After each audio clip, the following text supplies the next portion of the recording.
Hello and congratulations on your twin pregnancy. I'm going to explain one or two of the possible complications of monochorionic twins.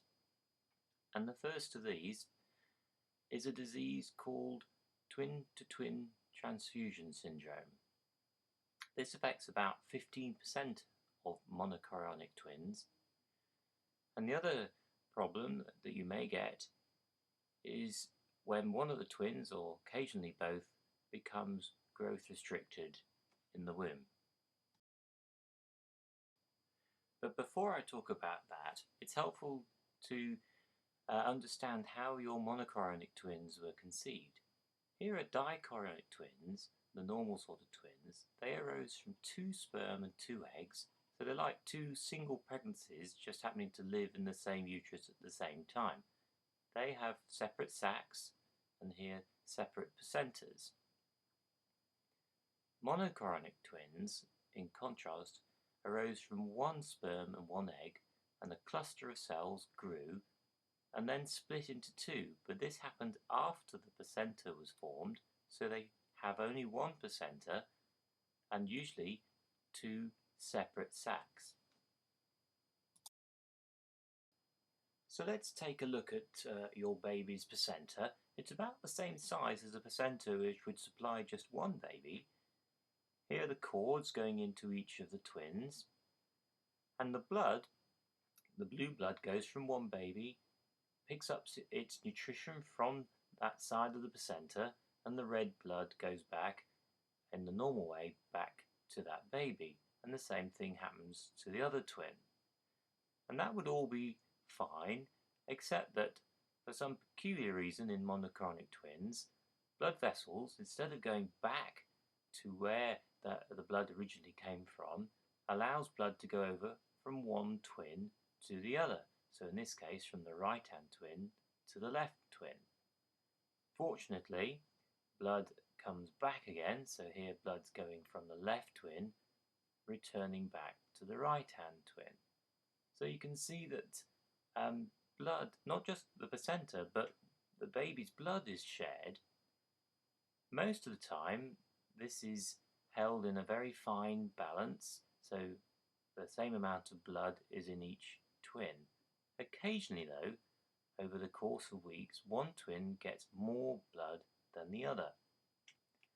The baby with more blood passes more and more urine, and its sac grows and grows until it's very, very large. In contrast, the smaller twin passes less and less urine, and the sac shrinks, and it shrinks to such an extent that it actually sticks to the baby like this, like cling film. And so 1 baby has far too much fluid and the other far too little.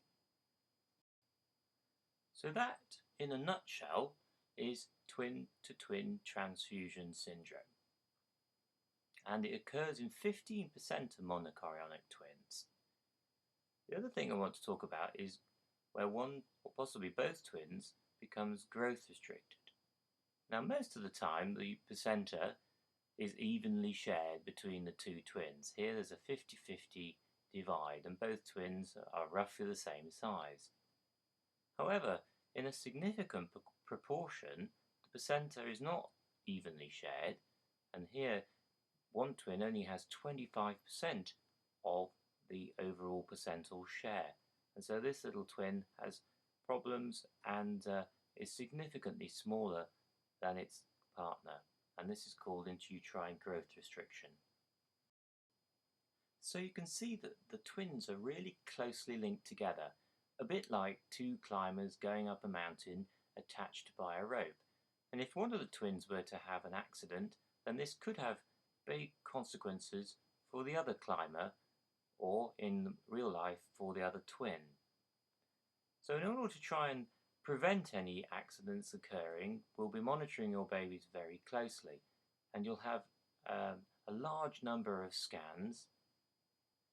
During the scan, the ultrasonographer will look at the overall amount of fluid and also at how much fluid is surrounding each twin and whether 1 or possibly both twins are not growing very well. The sonographer will also look at the blood flowing in each of the twins' umbilical cord. So you'll have a scan at 12, 16 and 20 weeks and every fortnight until your delivery date. I hope you found this information useful. We've talked about two of the complications that can affect your twins. Most twins do extremely well, but it is important to monitor them very closely in case problems arise.